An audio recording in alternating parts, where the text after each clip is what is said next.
என்னாச்சு? அந்த பாலை தூக்கி போட்டியா? எதுக்கு தூக்கி போட்டியா? நான் மேல விளையாடுனேன். ம். என்ன பண்ணியா? இந்த சாலில அடிச்சு போட்டியா? ம். அப்புறம் நீ என்ன பண்ண? நான் பால் வச்சு அவனை அடிச்சு விட்டேன். ம். அப்போ வந்து எண்ணெய் அடிச்சு விட்டேன் சாலில. ம். அடிக்காம தானே விளையாடணும். ஆனா அவனை அடிச்சா விளையாடுவேன். ம். என்ன பண்ணியா? வெட்டியில் அடிச்சு விட்டேன். ஆ. எதுக்கு அடிச்சியா?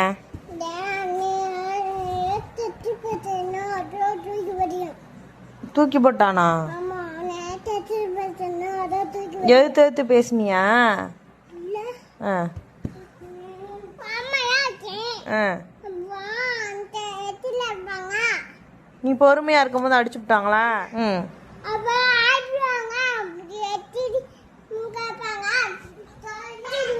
இப்போ என்ன பண்ணியா? ம். எதுக்கு அடிச்சியா? ம்.